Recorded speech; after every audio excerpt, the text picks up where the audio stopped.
First of all, well, my name is Gonzalo. My family name or my surname is Diaz, Gonzalo Diaz. That's my name. And I'm a teacher of English. Okay, I've been working for more than 20 years. I work at primary school, secondary school, and teacher training college. But right now I'm commissioned to work at the local Ministry of Education. Okay, this is the first time that there is an English teacher commissioned to work with adults who haven't finished primary school, secondary school, or they're doing some sort of professional training. Okay, that is an offer that our ministry, our local ministry has for adults. Okay, who probably haven't finished, as I said, primary, secondary school. Also, I have been involved in different programs and projects with the U.S. Embassy here in Argentina. Last year, I had a chance to participate in the IVLP program. The IVLP program the IVLP stands for International Visitors Leadership Program. Okay, it's a program which is very varied. Okay, in the sense that, for instance, these are brief visits to the U.S. Okay, for instance, my visit was about a month and a couple of days.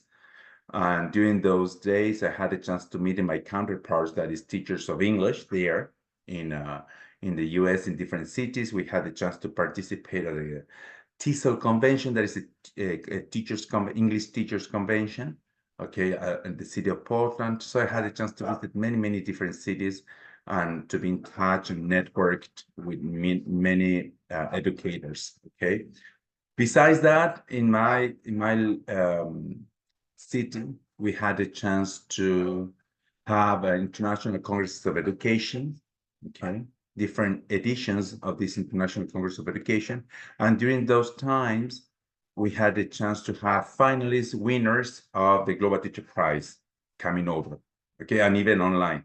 So, well, Harry, first of all, I would like to congratulate you on being shortlisted as a top 50 last year. That was Thank a you. great achievement. Okay, I was so glad for you. Okay, and well, so I'm married. I'm 47 years old. I'm married. I have 2 kids, 2 teenagers. Okay, they are at secondary school here. And one goes to a technical school, the other one goes to he's studying natural resources, natural sciences. Let's say natural sciences, better said. Okay, and well, I'm a proactive teacher in the sense that I'm always trying to find things to work on. I have my own private venture, own private English studio. Okay, that's where I'm broadcasting from. I can show you. Okay, here I have a couple of boards, whiteboards there. I have a TV set, so we can connect that to my computer. It has some books there. Yeah. I have some games that I use with my students. Okay. As you can see, it's something really small, but that's how I like to keep it. How are you, sir? I'm fine. Thanks a lot. I'm fine. My name is Nitika. I am an 8th grader from GPHS School, Ailevaram. I am so glad to interact with you. Today my question is, what is the role of technology in teaching English language effectively and efficiently? Well, thanks a lot. Thanks a lot. So your name is how do you pronounce it? Nitika. Okay. Okay. Thank you so much. Thank you so much for helping me. First of all, well, technology is a tool. Okay, technology is a tool. I have met amazing teachers who have done a lot without any technology, and I have met incredible teachers who have done a lot with technology. So the key here are teachers. Okay, so the key elements are how powerful teachers are in the classroom. Okay, that's why it is important to respect them. Okay. Technology helps in the sense that we can reach more students and we can go further, okay? Thanks to technology, we have this meeting, okay? Thanks to technology, we have this meeting. But we'd also have, I don't know, met through a letter, okay? We can also have met through, I don't know, a WhatsApp video, Okay, so well, those are different ways that technology might help us. Okay, it helps us reach much further than we could do in a different context. Okay, so that's why technology is so useful. But technology always needs a purpose. Technology always needs to be oriented to some pedagogical goal. Okay, so it depends on what your teacher wants you to do or wants you to achieve. Okay, technology will be applied, but technology is a tool. Okay, it's not the savior of the world. Okay, but we need technology. Okay, but it's a different way to reach further. Okay, in our goals. Besides that, for instance, this meeting is being recorded, so you can watch the video over and over again later.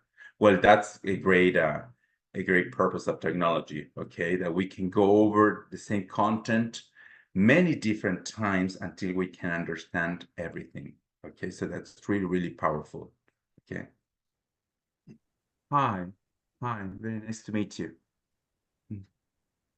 My name is Jessica. I am a ninth grader from the PHS School, Ailavaram. I would like to ask you a question. Can I ask, sir?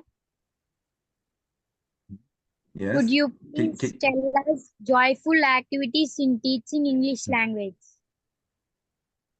Well, thanks a lot for your question. It is nice to always remember joy. Okay, it's important because if we don't enjoy classes, probably we will not learn. Okay, there is a beautiful TED talk by Rita Pierson. Rita Pierson is from the United States, and she says that students don't learn from people they don't like. So we teachers have to be likable somehow for students. So joyful experiences, for instance, as Harry is carrying on with this, is taking care of this meeting, I have had different meetings with my students with connecting them with students from different parts of the world. Okay, thanks to an amazing foundation called Happy World Foundation. Okay, that's another finalist from the Global Teacher Prize, Akash Patel. Akash lives in the United States, and so we have had different meetings with students and teachers from all over the world, and that is amazing. That is absolutely amazing and breathtaking and motivating. Okay. Besides that, I have had a chance to help my students work with PowerPoints when they want to introduce themselves. And that is so much fun because students find different pictures from their families and with their their relatives, and some of them are so much fun because the pictures are laughable and people will just laugh at them. And so that's really nice when they want to introduce themselves with pictures from their families, okay? Using cell phones or just the real picture, okay, on a poster, okay? Besides that, one of the things that I love is using poetry in the classroom, okay? Poetry, because poetry can bring in language, can bring in grammar, but in a much more artistic way. So it's like you learn without knowing that you're learning, okay? And besides that, another great joyful experience is for when we have had the chance to how can I say it? Okay, to think of any project that might be useful for the community. Okay, so in my case, we work with what is called eco bottles. Eco bottles are plastic bottles. I was just checking if there were any here. No, we don't have any. Uh, plastic bottles that we fill in them with plastic wastes. Okay, it can be wraps from other bottles. It can be any kind of plastic waste. You know that it takes a lot of time to degrade. So we use that material, we fill in the bottles with that until they are very hard, okay? So they become like bricks. So some people call them eco bricks, okay, ecological bricks. So we have donated them, we have made a great number of them, and so we have donated them to an organization that builds houses for the homeless here in my town. So that is a great, joyful experience. Okay. Another great experience is just sharing with teachers. Okay. I mean, as a teacher, to have the chance to share with other teachers, it brings us a lot of joy. Yes. Morning. How are you doing? Are you Great, sir. okay? Yes, sir. So nice to Thank see you. This is Husniya, 8th grader from ZPHS School, Ailavaram. Nice to meet you, sir. Sir, can I ask you a Nice to question? meet you. Mm-hmm. What are Yes, the new please. trends in teaching English language in 21st century? Mm-hmm. Thank you so much. Thank you so much. That's a beautiful question. One of the things is that we need to know that our classes can be connected. This meeting is amazing. We had the chance to be thousands and thousands of kilometers or miles away, and we can still be connected and we can still learn from each other. And that is so nice. I mean, it is important that we know that it's not only, I mean, my students have me as a teacher, okay? Your students have Harry as your teacher.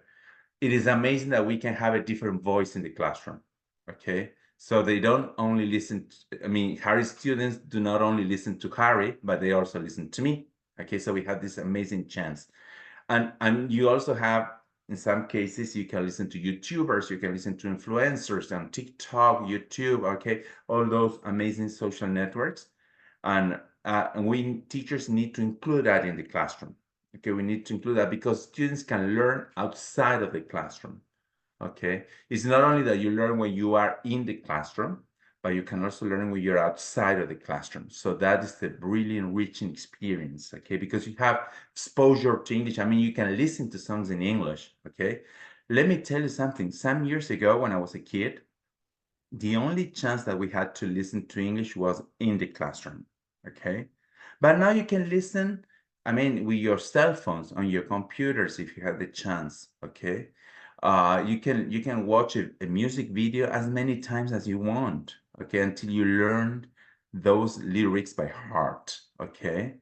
And you can enjoy that too, okay? You can play a game online.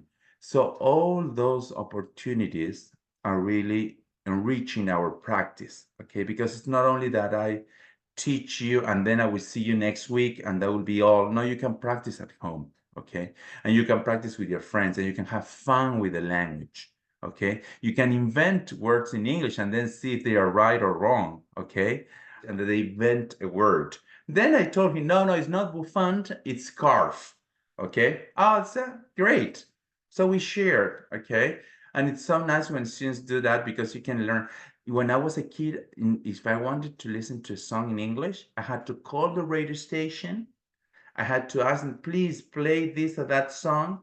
And then I wanted to record it. I have a tape, which probably you never saw. and I had to use that to record the song. Okay. And we were praying for the speaker, I mean for the host of the show, not to interrupt the song. Okay.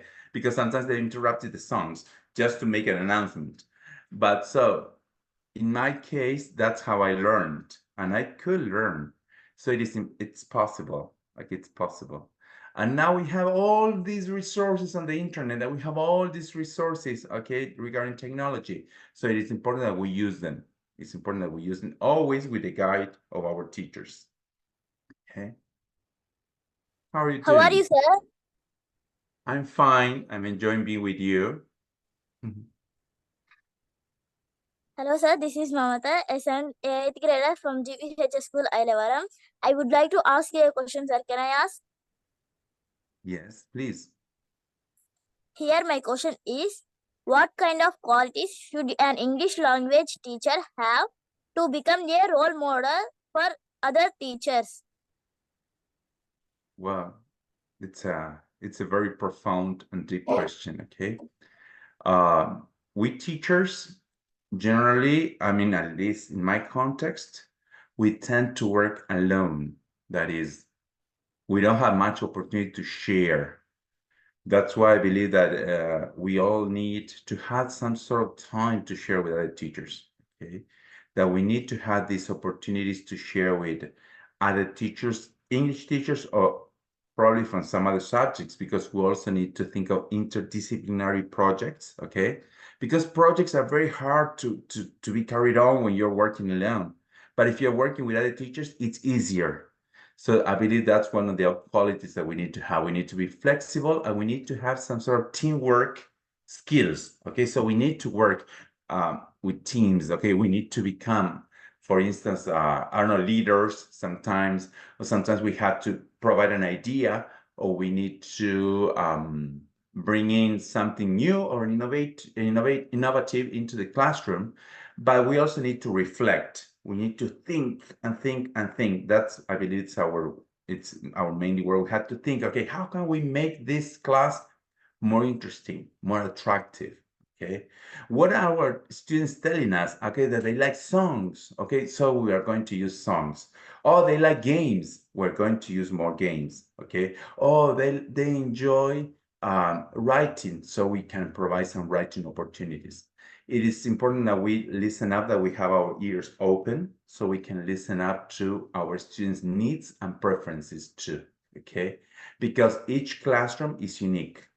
Each classroom it's one of its own. Okay, so not all kids want the same, not all kids enjoy the same, so it is important that we listen to our students' interests and needs. Okay, so we can be open to them, to their suggestions, we can be open to their ideas, so we can include them in the classroom. Okay, because that's really important. Imagine if you like something and your teacher listens to you, and that activity is included, you feel appreciated, you feel valued, and that's one of the most important aspects of education nowadays. Okay, nowadays. Could you please offer any tips in teaching grammar innovatively for secondary school students? That's his question. Okay. It's important that grammar. I mean, grammar is something theoretical. Okay, so it's a theory about grammar. Okay, but it's important that we can make it concrete. Okay, so that's why I believe that using posters in the classroom, so that the students have this visual aid, or that we can use pieces of cardboard or a piece of paper where you can write things. Okay, that is really important. Okay, remember that we need to write. Okay, we need to handwrite. Okay, we need that.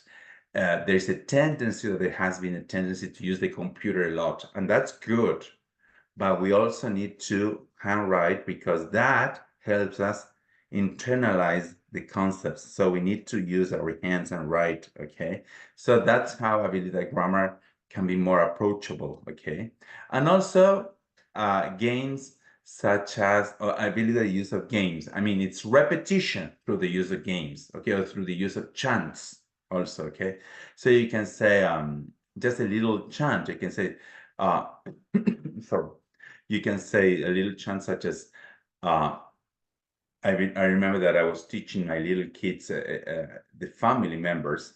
Okay, so just a little phrase such as "I love you." So, mommy, mommy, mommy, mommy, I love you. Or daddy, daddy, daddy, daddy, I love you. Brother, brother, brother, brother, I love you. Sister, sister, sister, sister, I love you. Okay, you know, and they have said "I love you" like 4 or 5 times, even more. Okay, and they have just, you have these structures get stuck into your mind. Okay, because you are repeating it. Okay, or that, for example, do you have I have a little song that it's about food. It says, do you like melon? Yes, I do. Yes, I do. Do you like ice cream? Sorry, do you like spaghetti? Yes, I do. Yes, I do. Okay, people love melon and people love spaghetti, but it says, do you like melon and spaghetti? Yuck. No, I don't like it. So you start playing games. Okay, so you have two things that they love, and when they mix them, they don't like it. So it says, yeah, I don't like it. So you're practicing I like and I don't like in a very simple way, and they can repeat it over and over again. One of those are, there you can find on YouTube, super simple songs. Super simple songs, that's a beautiful name. Super simple songs are really, really useful in class, and you have a lot of grammar practice there. Okay, and they can help you a lot. Okay, with I'm wearing. Okay, remember that I'm wearing a scarf. So you move them, make the movement of scarf. I'm wearing scarf. I'm wearing my boots, and you kind of put on your boots. Okay, I'm wearing a sweater, so you put on your sweater, and all these physical movements also help us to memorize. Okay, what we're saying. Okay, because it makes sense. There is an idea. Okay, so I'm putting on gloves. Okay, I'm putting on a sweater. Okay, putting on a scarf. All this are TPR activities, total physical response, that can help us remember grammar better. Okay. Being an English teacher, I think it is always privilege for us to attract the attention of the students, because English teachers always so special and so attractive for the students, because the language that we use in the classroom, the kind of activities that we do, always I think we draw the attention from the students. So in order to attract the attention of the students, what kind of activities that you do before you start the lesson? Well, I believe that it's important that we kind of activate our brain. So I believe that physical movement can help us. Okay, so sometimes when you are kind of tired or you are kind of sleepy, it's important that we do some sort of physical movement. So I'm going to show you, and if you can be able to see, but for example, when you enter in the classroom, it's important that we can have some sort of greeting. So it can be a handshake or it can be high five. Okay, it can be some sort of invented greeting that you have to invent it. Okay, but also important to move. So it can be ankle, elbow, knee. So you can do elbow, knee, elbow, knee, elbow, knee, elbow, knee. So this sort of practice can somehow activate the brain. Okay. And it can be done on the chair too. Okay, you can also do it elbow knee here on the chair. So, so it's something that you can do without much fuss in the classroom. Okay, but it's important that you can also stretch. Okay, so you stretch your arms, touch the ceiling. Okay, you can stretch to the side. It's important that we stretch. Okay, because we get a lot of tension. Okay, so that's kind of things that I do the moment we begin. Or we can sometimes they use okay. How are you feeling? And so I show my students a scale, a scale that is a picture, I don't know, of cats, okay, a group of cats. So how are you feeling? Like number 1, number 2, number 3. Each cat has a difficult expression, a different expression on their face. So how are you feeling? So you do some sort of an emotional check-in. Okay, so how are you feeling? Oh, I'm tired. So you know that the student's tired. Oh, I'm nervous. No, I'm happy. So that's good. Okay, so we can considering how students are feeling in the classroom is important. Okay, it's important too. Okay, so this has nothing to do with grammar, has nothing to do with, let's say, any kind of rule, but it's important that you bring that into the classroom. Okay, so you can ask students, okay, and you can also ask them, okay, if by the end of the class, if they understood or not. Okay, because sometimes we teach and not everybody understands. Okay, so okay, so raise up your hands who understood everything. Okay, good. So raise up your hands if you didn't understand. That is important for us too as teachers, okay? Because next class, we will need to reinforce that. Okay, it's important that we also do this sort of cyclical movement. We keep on reinforcing because, well, it all depends how much exposure students have to the English language, okay? So it can help them learn more if we go back to the same concept and we repeat some sort of activity, okay? So, well, that's some of the things that we can consider.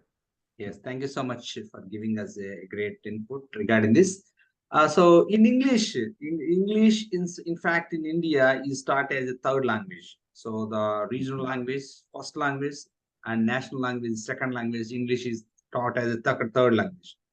So when it comes to English teachers, most of the teachers, they like to speak English strictly in the classroom, allowing the students to respond in English. But in the case of some students, they are reluctant to speak English, even though they have interest. But in the absence of the teacher, most of the students, they try to switch to the regional language. So how can we make the students speak in English in our absence or in our presence? So it is quite challenging for many English teachers, especially a country like India, where regional language is so dominant force. So students, they switch to their regional language. So how can we make them speak English, that too with the interest, with the enthusiasm? And they have to voluntarily speak English with a lot of enthusiasm. So how can we do it? Yeah, probably I believe that in that case, it is important that teachers, English teachers, have a time to talk before classes starts, okay, let's say at the beginning of the year, school year, it's important you can discuss the importance of the language, okay? Because if students don't want to speak in English, it is impossible to make them speak in English, okay? If they don't want to. You know, I believe that it's important that we talk about how many opportunities they will have if they speak the language, okay, once they become adults, okay? How many opportunities they have as they are young people, okay, learning the language, okay? It is important to help them see how English opens doors, okay, in different contexts and in different, not only economically, but also socially, okay? I had a chance to meet people from India in different contexts. Many of them were professors in the United States, working at universities in the United States, okay? Because Indian people seem to have from the Indian people I have met, it seems that you have a really special way to see life, okay, and way to see the universe, and your cosmovision is so enriching, and we need to learn a lot from that. So it is great if you can share all of that, and probably the means of communication will be English, okay? It will not be Spanish, or it will not be your local regional variety of language, okay? So it is important that we can share, okay? We can see how important English is when we have to share, okay? So that probably would be done in your local language, okay? All that discussion will be carried on in your local language, and then you have the opportunity to move into learning English language, okay? But in that case, we have like this foundation, okay? So we get to know why this is important. So now that we know why it is important, let's deep dive into that, okay? So I believe that is important too. So take some time out to share with your other teachers why English is important, okay? Why English opens doors, or why English is a lingua franca, that is international language, okay? And how much you as Indian students, Indian citizens have to, how much you have to share with the world, and that sharing will be done probably in English, okay? I have students who are, they are systems engineering, that is computer engineers, and they work a lot with Indian people, because Indian people seem to know a lot about technology, okay? Seem to know a lot about how systems work, okay? And their view of, as I said, your cosmovision, the way that you look at the world, seems to be unique. So that is done in English. That sharing is done nowadays in English, okay? And will be done in English for many, many years ahead, okay? So I believe that can be discussed in your local language, and then you can move to English in a different way, okay? From a different perspective, okay? Because we all have something to share, okay? We all, and that can be done in English, okay? So before we wind up this session, could you please give a valuable message to my students? Well, you know, apart from the Teacher Global Prize, there is one that is called Students Global Prize. And those, I got to meet some of those students who were shortlisted among the finalists. We had some people even from my city who was shortlisted top 50 student, and now he's my student, my English language student, okay? And I asked him wants to record a message for students, okay? And he told me, okay, it is important that we put on a lot of effort, okay?